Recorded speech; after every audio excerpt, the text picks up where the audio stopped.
E aí, meu povo, seja muito bem-vindo, seja muito bem-vinda a mais um episódio do Conhecendo Minha Residência Podcast, nosso podcast com residentes e ex-residentes, que tem o objetivo de fazer com que você possa conhecer melhor as diferentes residências espalhadas aí pelo Brasil e te guiar nesse processo de escolha da residência multiprofissional. E claro, compartilhar a história de diversas nutricionistas para nos inspirar.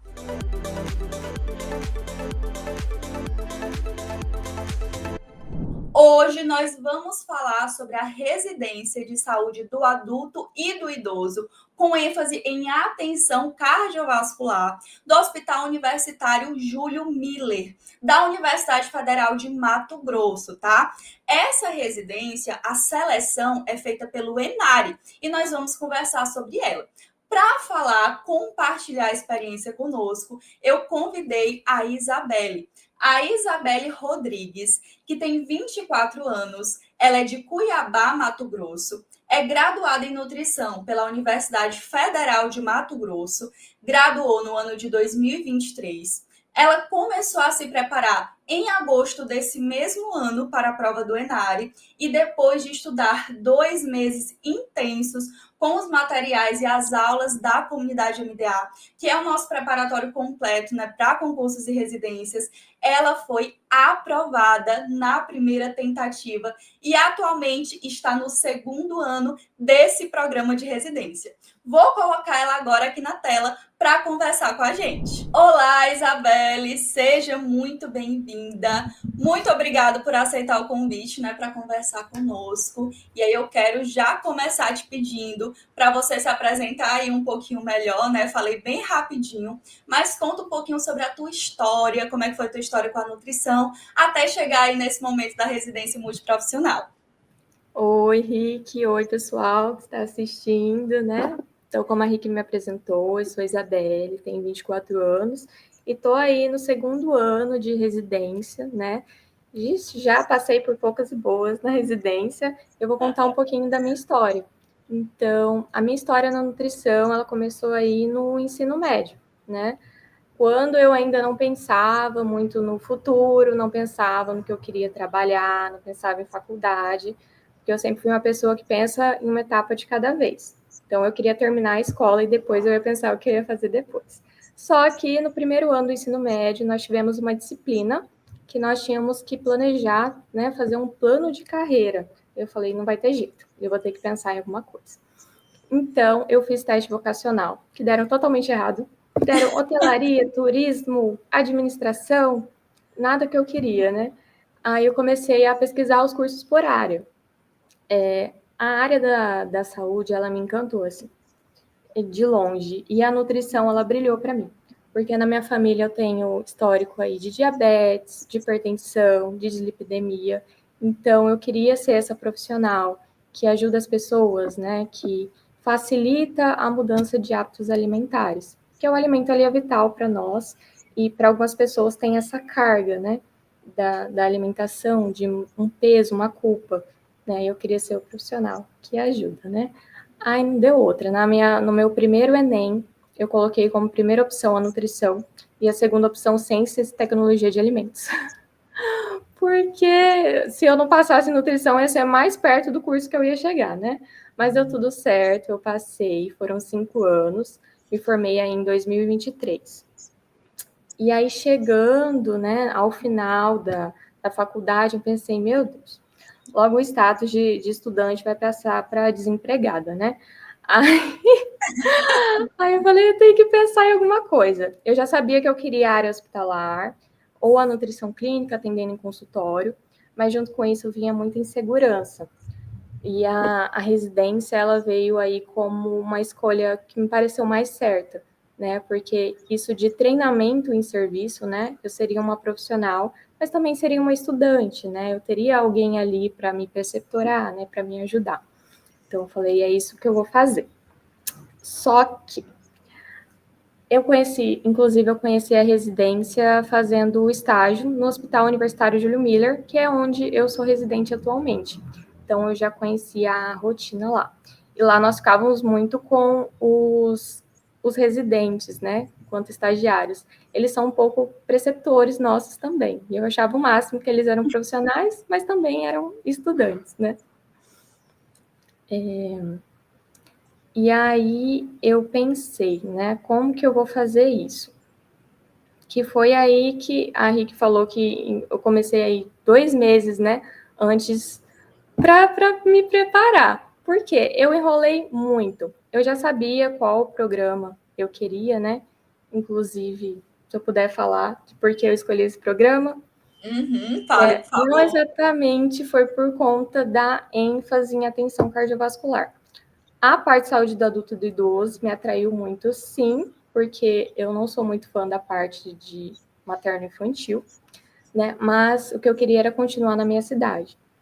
E aqui em Cuiabá não tem tantos programas de residência assim. Nós temos aqui 3 programas de residência e um inclui gestão hospitalar.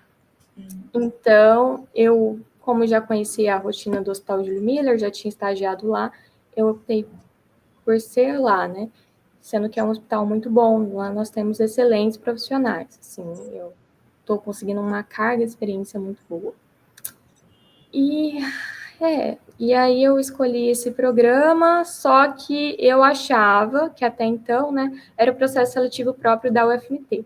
Então eu já tinha baixado prova para começar a estudar. Quando sai o edital do Enare, assim, eu falei, o que que é isso? O que que é Enare? Aquele susto, imagino. E o Exame Nacional de Residências, pensei, meu Deus, a concorrência aumentou. Porque até então eu achava que, né, ia concorrer apenas com profissionais do meu estado, né, das regiões mais próximas, no máximo. Agora, um profissional de outro lado do Brasil pode vir para cá e pegar minha vaga, né? Eu falei, eu vou ter que começar a dar mais atenção aí no estudo, né? E quando saiu o edital, que eu comecei a ir atrás de estudar, aí eu comecei sozinho, me perdi. Perdi, me desesperei, olhei aquele parágrafo enorme do edital. Pensei, e agora? Aí eu já te acompanhava no Instagram, já conhecia o seu pacote de resumos, né? E você tinha lançado há pouco tempo a comunidade MDA. E eu Sim. pensei, eu preciso disso, né? De um norte, que alguém dê uma orientação. E aí eu adquiri o curso, assim, curso maravilhoso, né? A Rica explica, ela explica muito bem, os outros professores que estão lá, né? As meninas gravando as aulas, explicam muito bem. Tem os PDFs, basicamente a transcrição do que está na aula gravada, eu imprimi todos, sempre revisava. E isso me ajudou muito. Aí não deu outra, eu passei na residência, estudando Foi 2 meses. aprovadíssima. Cara, sua história é muito legal, porque assim, só resumindo, para quem não pegou 100% aí, você começou a se preparar aí 2 meses antes da prova, né? Ainda na faculdade, então você estava ali no último ano, correto? Isso, aham. Pronto. Então, ela ali no último ano, para quem não sabe, é possível fazer a prova ali no último ano da faculdade. Por quê? Porque você precisa estar formado no momento de assumir a vaga. Então, se você vai colar grau ali em dezembro, ou até mesmo janeiro, no comecinho do ano, né? Se você consegue colar grau antes do início do período de residências, que geralmente é ali em março, você consegue fazer a prova ainda na faculdade. Então, você conseguiu aí se preparar ainda na faculdade, se preparou 2 meses intensos com a comunidade MDA ali e conseguiu ser aprovada. Me conta como é que foi essa preparação durante esse período, né, para você conseguir esse feito aí. Nossa. Então, foi assim, aí mesmo com o curso preparatório, eu exigiu muito da minha organização também, porque não adianta eu adquirir um curso, né, e não me organizar. Então, Não primeiro eu se precisei organizar e não colocar fazer em prática ali, né? exatamente, porque eu já adquiri outros cursos e até hoje eu não assisti, né, por falta de organização. Sim.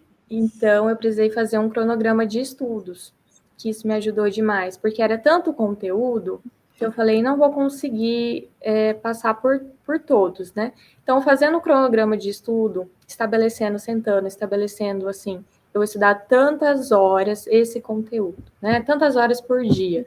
Eu vou ver esse conteúdo. Eu coloquei no cronograma mensal e eu vi que eu conseguiria contemplar todos os conteúdos, alguns mais, outros menos, é claro, mas eu conseguiria, né, revisar muita coisa ali. Então, exigiu muito da minha organização e fora equilibrar outras coisas da minha vida, né, que estava acontecendo. Eu tinha que fazer esses ajustes ao longo do meu dia, porque eu ainda estava na faculdade, né? Sim, você conseguir estudar mais ou menos ali. Claro que a gente nunca, tá? Antes de fazer a pergunta, já vou dizer, a gente nunca se baseia em tempo de estudo, tudo vai depender da qualidade do estudo. Mas imagino que vai ser uma curiosidade da galera que está aí assistindo, né? Já que você se preparou nesse período mais curto de tempo e na faculdade. Você se preparava ali em que momento? Estudava quantas horas ali no dia? Dentro dessa sua rotina corrida, né? Então, como eu não estava eu já estava no final ali da faculdade, então não estava mais tendo aula, nem estágio, isso já tinha finalizado. Só que eu estava em projetos. Porque quando eu decidi entrar na residência, eu vi lá que precisava de currículo. E na Sim. faculdade eu fui meio desleixada, assim, com algumas coisas, questão de PIBIC, projeto de pesquisa, né? Aí nesse final, aí eu corri atrás de projeto. Então, eu entrei num projeto que a gente fazia atendimento ambulatorial, era um projeto de extensão, então eu estava nesse projeto, eu tinha que fazer protocolo, muita coisa que estava iniciando, né? Quem já atua em ambulatório sabe, toda a burocracia que tem, né, para começar os atendimentos. Então, era assim, eu não conseguiria falar toda tarde ou toda manhã eu conseguia, né? Mas eu sempre reservava aí umas 4 horas, ou 6 horas, dependendo. Assim, 2 horas de manhã, 2 horas à tarde, 2 horas à noite. As minhas noites eram sempre reservadas para estudo. Isso era fato. Se eu estava de manhã e à tarde na faculdade, à noite eu estava em casa estudando. Eu sempre Maravilha. arrumava um tempinho para estudar. Uhum. E você começou falando assim um ponto-chave, né? A organização para estudar. Sem organização, sem você organizar ali um cronograma, você não consegue, até consegue estudar, mas não consegue ter efetividade no estudo, que é o que a gente busca, né? No final das contas, para Isso. conseguir ser aprovado. Em relação a colocar a mão na massa e estudar de fato, tem alguma dica que você dá do que você fez que te ajudou muito a lembrar dos conteúdos, a tirar uma boa nota na prova? Um dos principais foi responder questões. O que eu fiz? Eu baixei um aplicativo com banco de dados de questões, e como ele estava no meu celular, se eu estava esperando o ônibus, eu estava respondendo questão. Se eu estava dentro do ônibus, eu estava respondendo questão. Em casa, não estava fazendo nada, estava no tempo de descanso, eu respondia questão. Respondia questão em qualquer lugar. Então, assim, ao invés de eu pegar o celular, ficar no Instagram, no Twitter, eu buscava mais abrir o aplicativo e começar a responder questões, porque me ajudava a fixar o conteúdo. Se eu só lia, ou mesmo se eu revisasse, né, isso nunca fixava. Quando eu respondia questões, eu ficava mais familiarizada também com as questões da banca, né? Isso me ajudou muito. Esse foi o principal, foi responder questões todos os dias, desde o começo dos meus estudos, porque em tão pouco tempo, né, eu sei que muitos indicam ali mais para o final, né? Depois que você já estudou os conteúdos, responder questões. Mas como eu já estava no final dos meus estudos, eu respondia todos os dias. Mas, assim, a dica realmente é importantíssima. Resolução de questões. A gente tem até estratégias, inclusive, de testar os conhecimentos. Para quem já teve uma base ali na própria faculdade, né? De resolver as questões até mesmo antes de estudar, para conseguir ver, como é que eu tô? Estou bem, estou mal, né? Se eu já tive contato com o conteúdo. Então, a resolução de questões, ela faz parte da base. Você precisa estudar, revisar e resolver questões desde o começo mesmo, sabe? Então, isso que você fez, esse tempo que você utilizou para a resolução de questões é extremamente importante, aliado aos conteúdos, aos materiais estudados, né? Muito legal essa tua dica. E em relação à seleção em si, tu teria alguma dica para dar, assim, em relação ao Enário, eu fiz isso aqui que foi importante para eu conseguir responder a prova do Enário. Do Enari, essas dicas que eu dei até agora, assim, que eu falei, foi para as questões de nutrição. Questão de legislação do SUS, eu acabei deixando um pouco de lado, negligenciando elas, porque eu fiquei muito focada no conhecimento específico, né, que valia a maior nota. Mas quando eu fui fazer a prova, eu senti tanta falta do conhecimento da legislação do SUS, que eu fritei a minha cabeça para responder. Então, assim, uma dica, não deixar, igual eu fiz, né? Não deixar o SUS de lado. Assim, é claro que o conhecimento específico, ele vale uma nota maior, sim, mas a gente tem que dar atenção para outros tópicos, né? Outros temas aí, principalmente do SUS. E a questão da análise curricular também ajudou muito a subir a minha nota. Porque teve várias pessoas que tiraram a mesma nota que eu, assim, que eu vi da nutrição em geral. Quando você pega aquela lista, né, e vê as notas, você pensa, meu Deus, se essa pessoa aqui concorrer comigo, por um pontinho ela já vai me passar, né? Então a análise curricular me fez subir lá para cima, né? Então dá essa atenção. Se a pessoa já sabe que ela quer residência, então, que ela busque enriquecer esse currículo. Fazer igual eu também não participei de PIBIC, mas corri atrás de outros projetos que contaram também, cursos, né? O próprio curso preparatório contou na minha análise curricular, né? Seria isso. Perfeito. E a tabela é bem grande, né? Então, se você não tem uma coisa, você consegue outra. Uhum. O importante é você não deixar de lado. Porque eu costumo receber muitas mensagens assim, Henrique, mas eu não tenho análise curricular. Será que vale a pena eu fazer a prova? Mas também é muito difícil você não ter nada de análise Sim. curricular, porque até mesmo o histórico escolar da faculdade conta, né? Então, não Conta dá, muito. a pontuação é bem grande, né? Então não vale desistir de fazer a prova porque a sua nota no currículo não é tão boa. Até porque, como a Isa falou, não dá para desistir. Você precisa ver ainda o que é possível. Dá para fazer curso. O próprio certificado, né, da comunidade de umidade, 195 horas, conta pontuação. Então, dê atenção a ambos, né? Essa dica de SUS também foi bem interessante, porque se você resolve também muitas questões de SUS, já ajuda demais, porque na Sim. resolução de questões você consegue pegar ali até as pegadinhas para você conseguir Uhum. responder as E questões. tem bastante, viu, gente? Então, muito bacana essa sua dica também, Isa. Eu acho que a gente conseguiu até englobar bem nessa questão de preparação. Muito legal essas suas dicas. E quero falar agora sobre residência em si, né? Vamos falar sobre a experiência aí, que é o principal que a galera quer saber. Antes de perguntar sobre a tua rotina da residência, eu queria saber como é que foi esse teu contato inicial. Você tinha até comentado, né? Já fiz estágio lá no mesmo local. Mas como é que foi estar ali pela primeira vez como residente, né? Receber a notícia da aprovação e começar de fato a residência. Eu estava muito animada para começar. Já comecei no gás, né? Aí, meu primeiro contato, assim, cheguei na sala e eu comecei a residência junto com a nova turma de estágio. Então, a nutricionista do hospital, além dela estar ensinando estagiários, ela estava me preceptorando também. Então, aí naquele momento eu me senti uma estagiária. Mas aí, conforme foi passando, as responsabilidades aumentaram e aí eu vi que eu não era uma estagiária, né? Eu estava ali como profissional também. Foi na hora de definir conduta, de prescrever, de assinar uma responsabilidade maior. Então, nesse começo, por mais que eu já tivesse estagiado lá, isso já tinha feito um ano já. Então, não lembrava direito, né, de algumas coisas da rotina. Então, eu meio que tive que pegar a rotina do zero. Porque enquanto você é estagiário, você não tem uma visão total ali de como funciona o sistema, funciona o fluxo, né, da unidade de nutrição clínica ali do hospital. Então foi ali que eu aprendi realmente, né, que agora eu já me sinto assim, nutricionista contratada de lá, porque estou por dentro de muita coisa, né?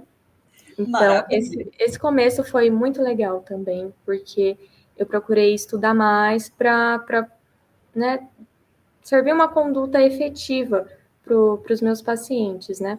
Eu comecei na clínica médica, então foi uma loucura, sim, porque lá tem mais pacientes e tem várias doenças, né, diferentes. Lá a gente atende todo tipo de público, né? Às vezes acontece também de algum pacientezinho da pediatria, ele internar lá, né? Geralmente é um adolescente. Então, você tem que, por mais que seja saúde do adulto e do idoso, não dá para separar, né? Eu também tive que estudar, tive que relembrar das curvas, né? Lá a gente atende de tudo um pouco. E tem sido assim até hoje, né? Eu tenho aprendido muito lá. Vou sair de lá outra profissional, com certeza. Muito bacana. Isa, aproveita então, já comece me contando como é que é essa rotina geral no hospital, né, como residente. O que é que vocês fazem lá? Como é que funciona na sua instituição especificamente?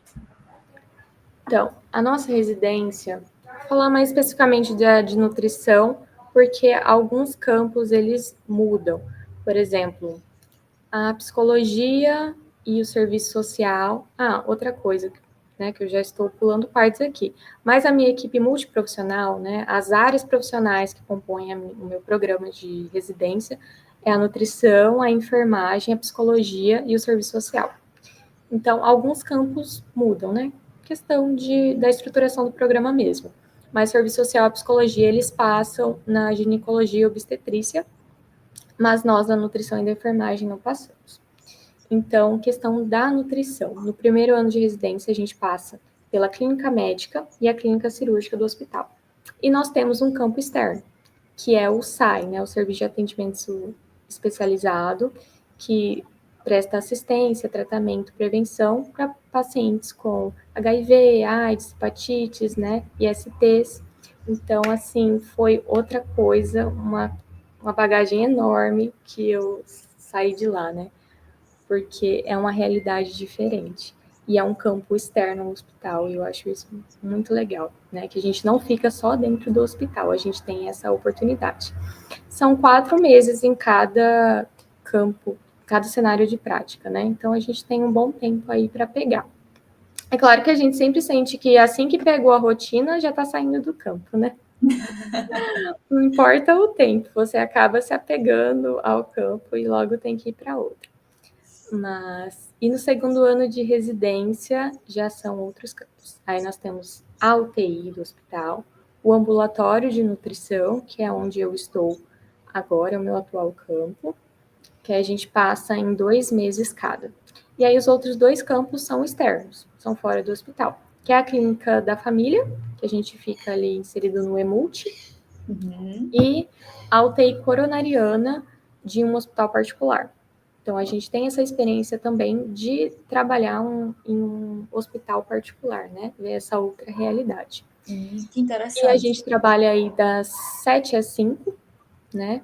Quando tem aula, né? Que às vezes a disponibilidade, a oferta de aulas, ela varia bastante, né? É de acordo com a disponibilidade de professor.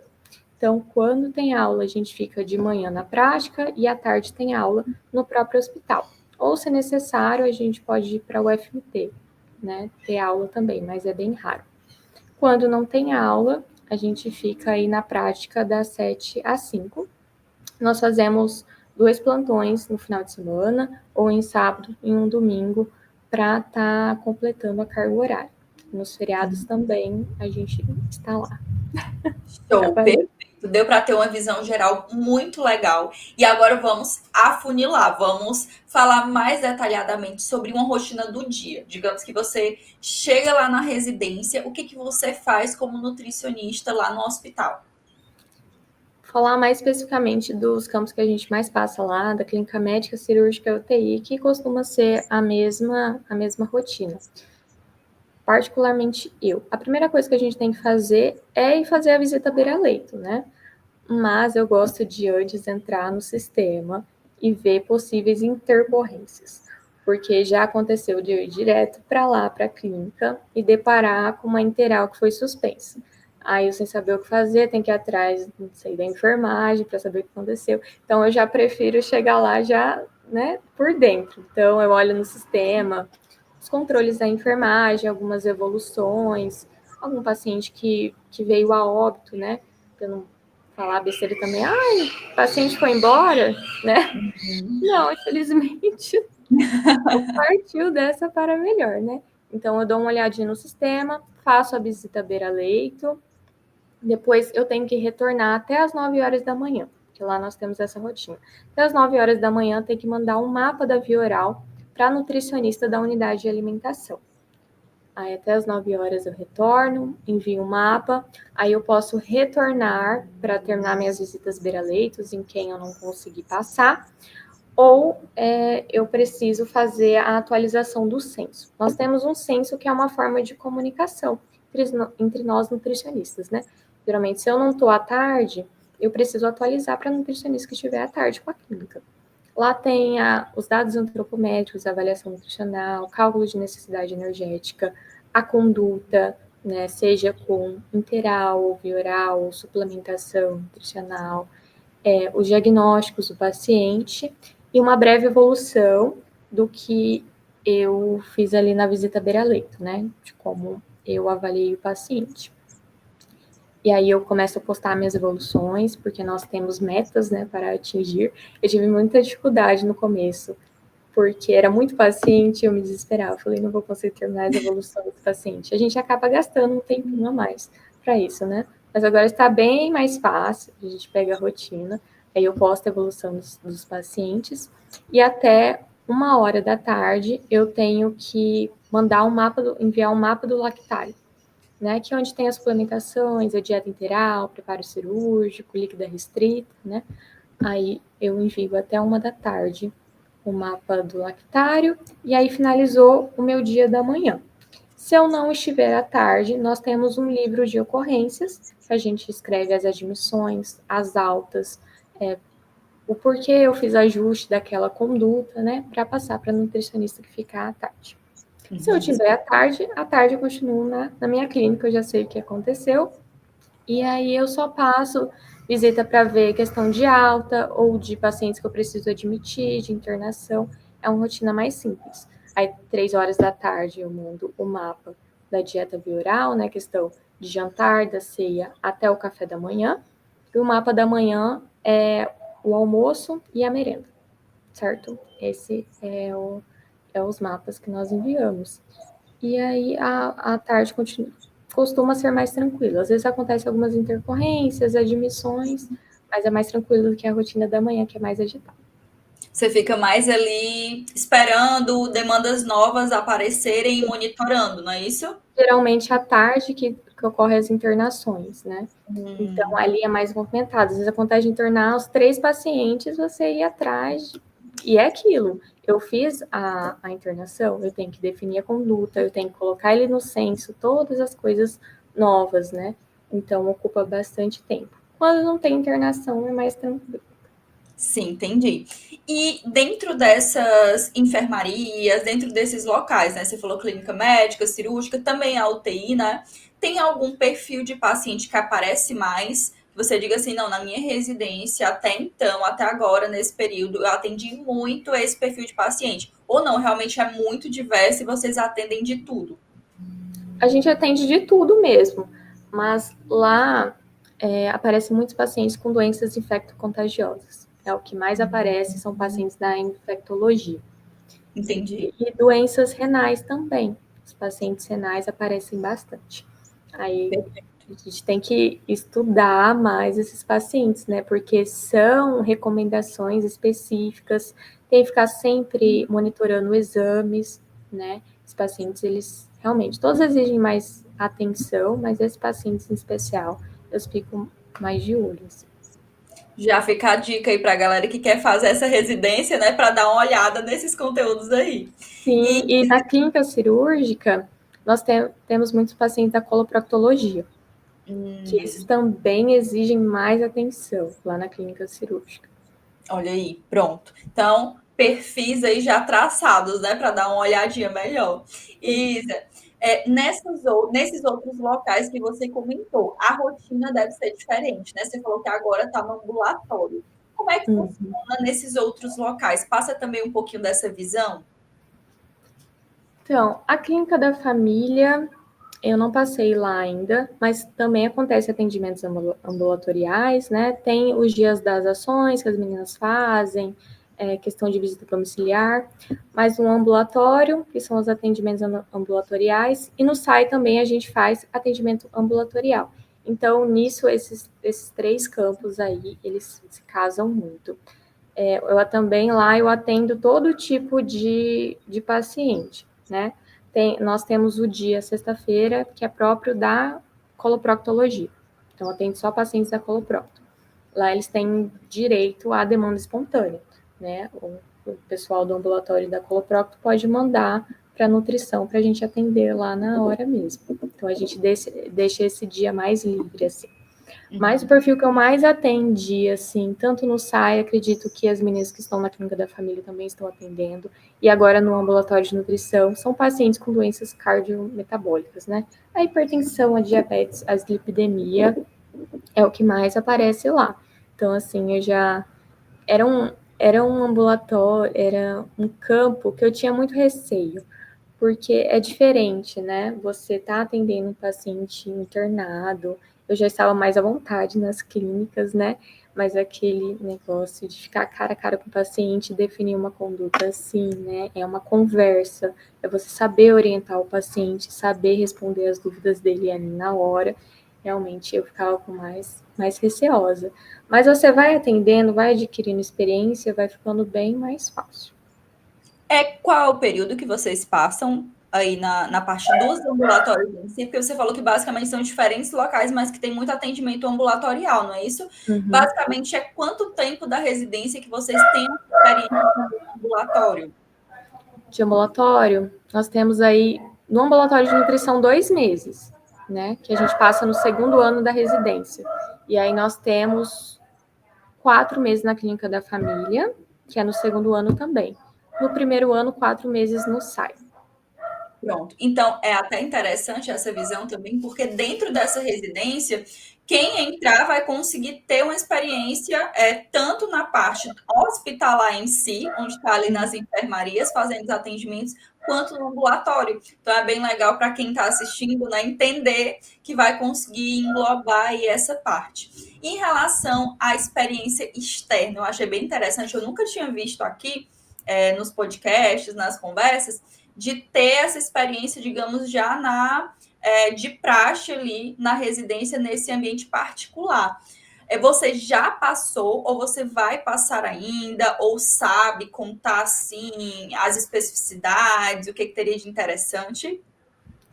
Então, eu ainda não passei por lá. Vai ser o meu... Depois da UTI, no Júlio Miller, vai ser o meu próximo campo. A colega minha a residente, Roqueline, um beijo se você estiver assistindo. Ela está por lá e ela está gostando bastante. Lá ela me falou que a dinâmica é diferente, realmente. A rotina lá é diferente, as prescrições, suplementações lá são outras marcas, mas lá especificamente a gente passa só na UTI coronariana. Então foi aí a gente tinha parado de passar nesse campo, né?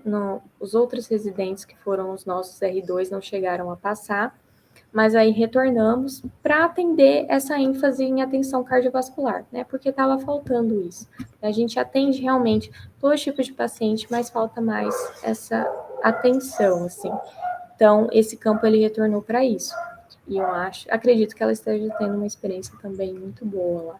Eu estou muito curiosa também para saber como é num hospital particular.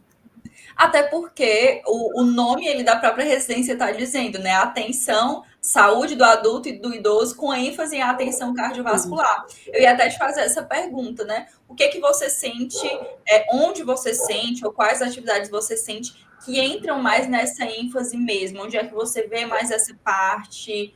Essa experiência, então, que retornou, ajuda muito nisso, né? Então, eu vejo muitos pacientes com risco cardiovascular. Doenças cardíacas, às vezes acontece de aparecer um paciente com insuficiência cardíaca, né, propriamente dita.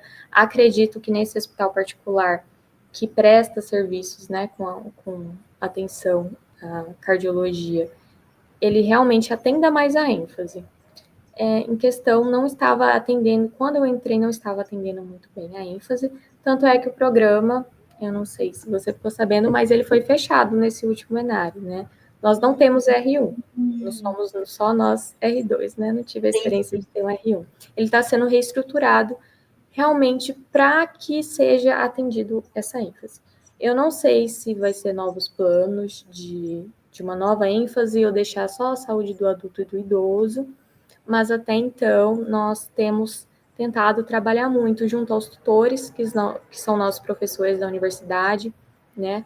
Eu até esqueci de falar, mas as terças-feiras à tarde, elas são reservadas para tutoria, né? A gente não fica em prática nesse horário, é o nosso momento com os tutores.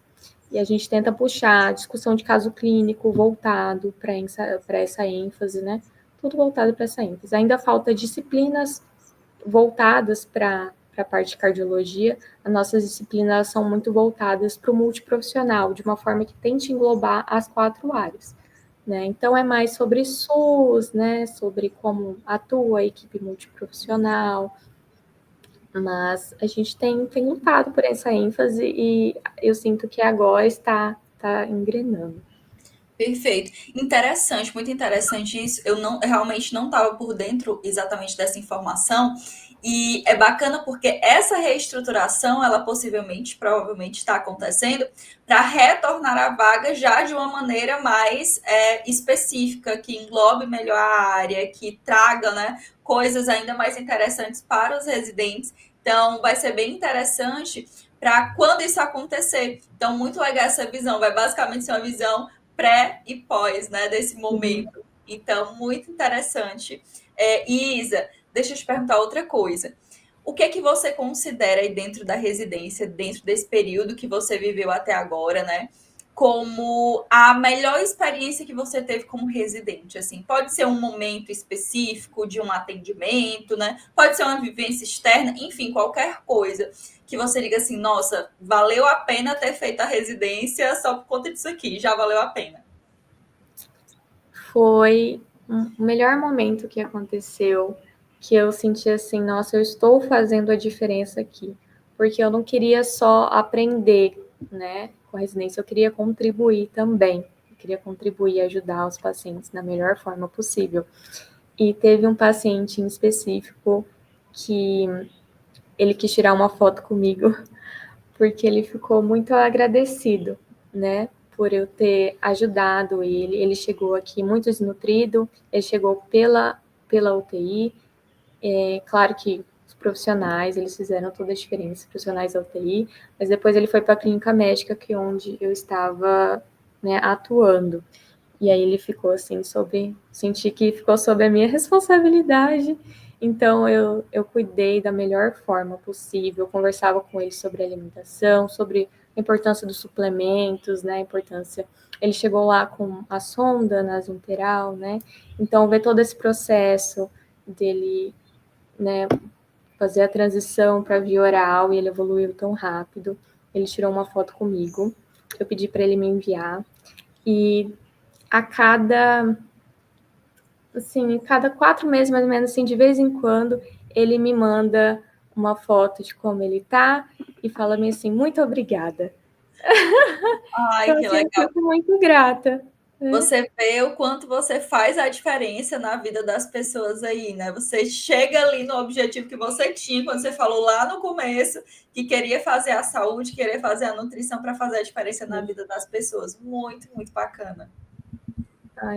Foi um momento muito, muito especial, assim.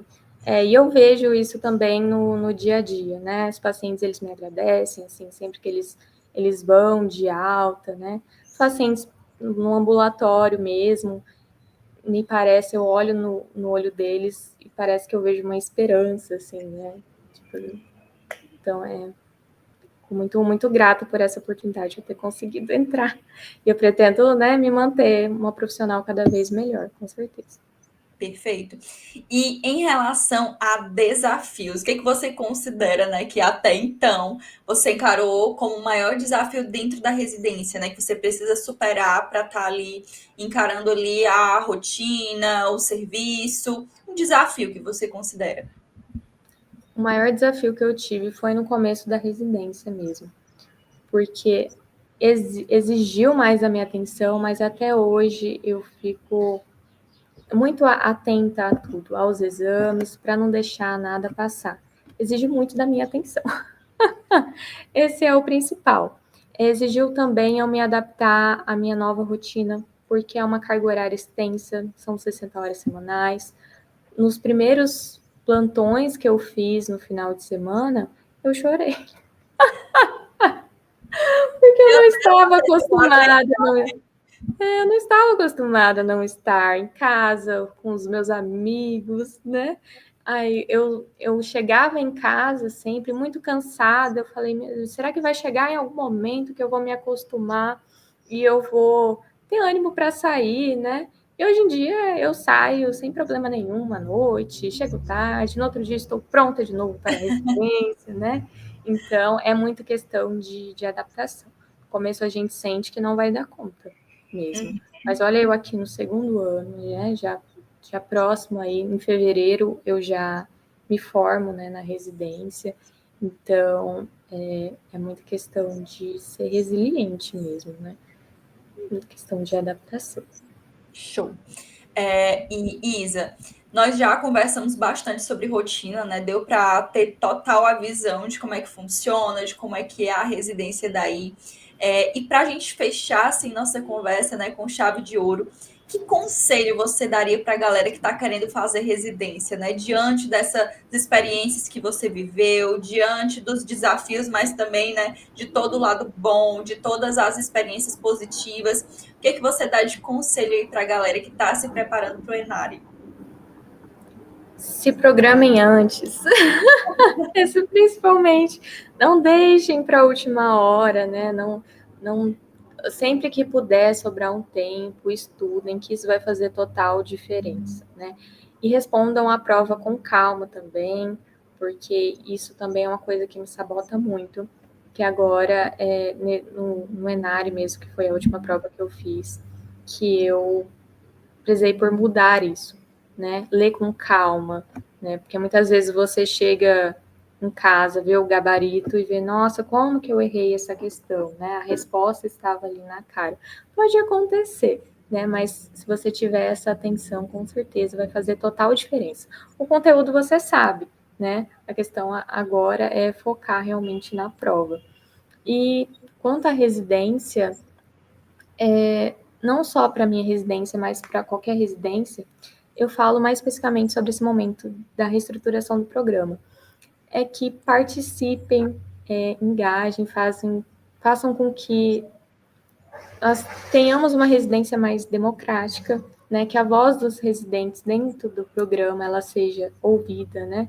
É muito importante esse momento, porque foi a voz dos residentes que fez com que o programa ele fosse reestruturado e atendesse de fato a ênfase, né, que está lá proposta. Muitas pessoas vieram aí de fora por conta da ênfase e ela não estava sendo devidamente atendida. E agora, né, a gente vem mudar o programa, né? Então, a gente está aí para tornar o programa melhor. A gente não vem realmente só para aprender com ele, a gente vem para contribuir também para os próximos residentes que virão. E outra coisa, está sendo construído um novo hospital universitário Júlio Miller, né? Ele não vai ser mais onde eu estou. Ele é mais afastado do centro da cidade, ele é um pouco mais longe, mas vai ser um hospital enorme, a estrutura ela já está pronta, né? Só falta equipar e passar de setor em setor, que demora um pouquinho. Acredito que ano que vem ele já esteja pronto. E eu acredito que novas vagas aí de residência já vão abrir, né? Com maior número, eu espero. Então, Então, cá, né? finalizamos basicamente o nosso podcast com uma notícia de esperança, né? Não só uma reestruturação para tornar o programa ainda melhor, quanto também novas possíveis vagas aí de um hospital maior, de um hospital novo, né? Que vai agregar muito para muitas pessoas. E eu queria destacar essa sua fala, né? Que você trouxe dessa questão de não só estar ali para ocupar uma vaga na residência, mas fazer diferença na residência. Eu acho que esse conselho que você deu, ele vale para toda a nossa profissão em qualquer ambiente, né? Seja na residência ou seja em qualquer outro local. Muito obrigada por isso, por trazer isso. Eu acho que vai refletir aí na cabeça de muita gente, porque quando você está ali no ambiente, como profissional, como residente, como estudante, quando você participa ativamente do processo, você consegue fazer a diferença na sua vida e na vida de outras pessoas, né? Então, muito, muito obrigada, Isa, pela sua participação. Imagina. Conversamos bastante, você fechou com chave de ouro, tá? Então, meu muito, muito obrigada. Obrigada, Rick. Tchau, pessoal. Um Obrigada. beijão e Beijo. até o nosso próximo episódio.